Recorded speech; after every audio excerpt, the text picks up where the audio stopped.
Ladies and gentlemen, the American Nigerian Bulldog Nation, welcome to the Eric Deters Show.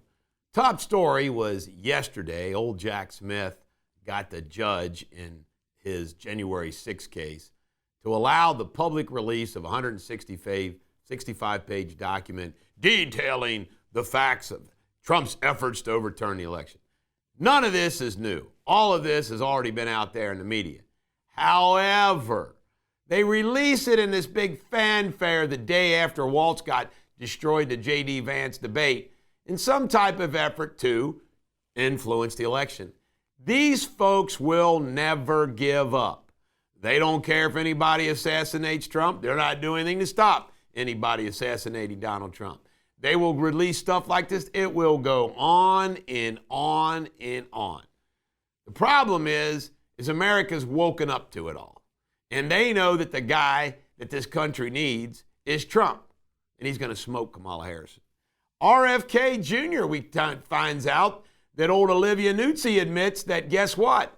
It's her ex-man that hacked her account, got this information, threatened to leak this information. What a son of a bitch he is. Trump praised JD Vance's debate performance and said it reinforces why I chose him. And I think everybody's saying that. That's good for him. Frank Luntz is a complete schmuck, liberal pollster. But what's funny about it is he admitted that the people that he polled thought Vance trounced Waltz. Waltz really looked bad, and it's going to make a difference. Biden urges restraint. In fact, he's publicly said he does not support Israel taking out the nuclear capacity of Iran. How wonderful would that be? Let's finish the nuclear sites of Iran once and for all. Go do it, Netanyahu.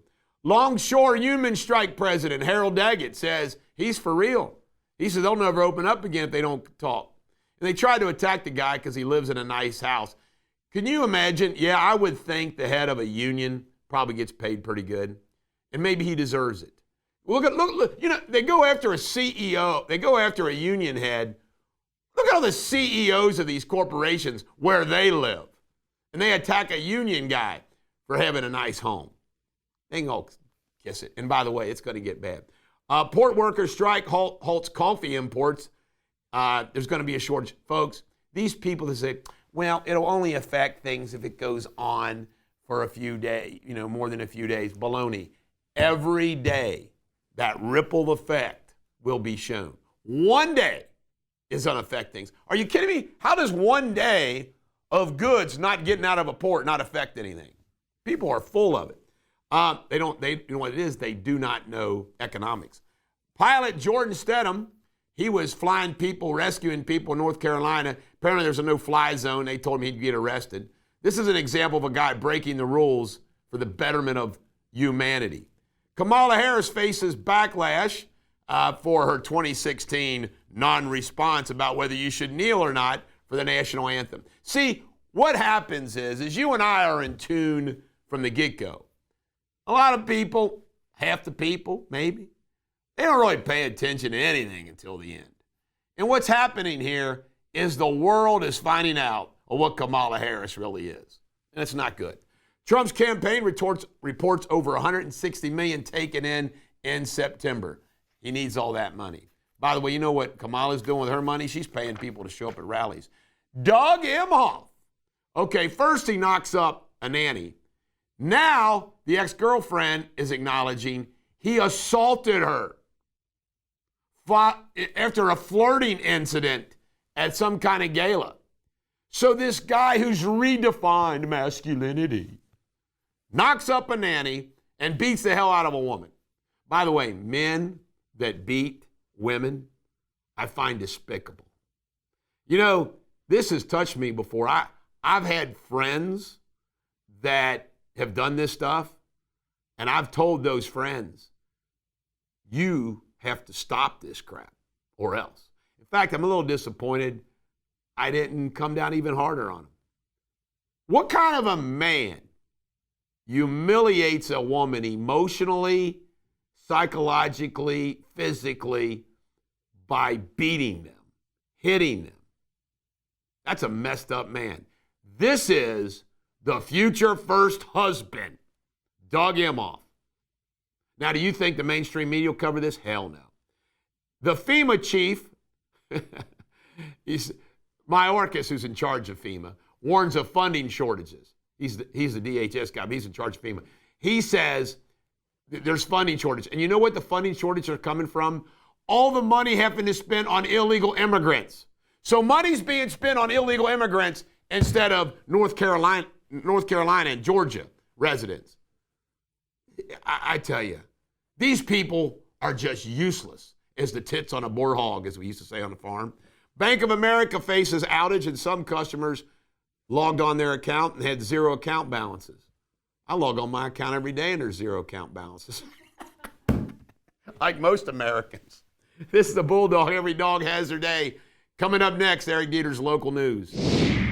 All right, in local news, we got some good stories. Randy Michaels revives the Oasis Oldies format in Cincinnati with WOXY purchase. Let me tell you what he did. If you listen to 106.7, which is the Oasis out of Grant County that Randy Michaels bought, and I want to tell you something. It's what I listen to when I don't have my Sirius satellite radio on. So he's bought an Ohio station, and he's put that same format on there. So now he's got it running in Ohio, and it's great music. Great music. If you ever listen to it, Roger, they play good music. Of course, your old buddy Dusty Rhodes has got a show on the station. I say we kick off Dusty Rhodes and put on Roger. Cincinnati Councilman Reggie Harris resigned to join HUD as Deputy Assistant Secretary. Kevin Niehaus, this creepy person, Ackerman Middle School teacher, charged with inappropriate conduct and unlawful access to information. Middle school students. And this is the biggest day in the life every year of Sabrina Cain. The Kentucky Wolf Festival is Friday 10 to 10, Saturday 10 to 10, Sunday 10 to 6, 48 Concord Caddo, Falmouth, Kentucky. Adults $10, under 6 is free. 3-day passes are available for $20. Kentucky Wolf Festival. I haven't been the last couple years, but I went a couple years in a row, and it's a wonderful festival. I tell you what, on a fall day, it's a nice drive. It's near Kincaid. It's a nice drive. You go down there. It's got great food. It's worth going to. So there you have it. I'm promoting you, Wolf Festival. I don't know if you promote Freedom Fest, but I'll promote you. All right, coming up next is World News with Jamie Spindley. Hello again. The latest world headlines. A wooden boat carrying nearly 300 people, mostly women and children, capsized in the Niger River in northern Nigeria, leaving over 100 individuals missing. The vessel, which had triple its recommended capacity, was returning from a religious festival. Authorities are continuing search and rescue efforts to find survivors. That's a boat I would not want to be on. In other news, 6 migrants died and 10 others were injured when Mexican soldiers fired on a truck transporting 33 people from countries including Egypt, Nepal, Cuba, India, and Pakistan. The shooting incident underscores the dangerous migrants faces while navigating through Mexico, increasingly tense border zones. And Lebanon's healthcare system is struggling to handle the growing number of casualties after an early morning Israeli airstrike targeted central Beirut. The World Health Organization has warned that the surge in injuries is pushing hospitals beyond their capacity, raising concerns about the humanitarian impact on ongoing conflicts. You're up to date on the world headlines. Coming up next, Sports Without Boundaries with Mr. Deters. All right, Sports Without Boundaries. Thank you for that report, Mr. Spindley. Brewers 5, Mets 3 in the playoffs, and that means it's 1-1 coming down to the last game. Royals 2, Orioles 1. The Orioles' second straight year out after having such a great season. Pretty wild, isn't it? I'm happy for the Royals. Tigers 5, Astros 2. See you later, Astros. Braves versus Padres. Braves 4, Padres 5. See you later, Braves. Boy, something else. Buccaneers are at the Falcons tonight. A bunch of Buccaneers are beat up, but that's the Thursday night game. And FC Cincinnati fell 3-2 to New York City. This is the Bulldog. Coming up next, pop culture. Well, for pop culture, we're going to stay on the story, which is the Diddy story. And what's coming out, the lawyer says he's going to release information. It looks like J-Lo left him after something dealing with kids or whatnot. But what's coming out are these stories that are just creepy, weird stories. And everybody's going back and they're replaying the interviews that people had, including Mike Tyson telling Diddy to get his hand off of him.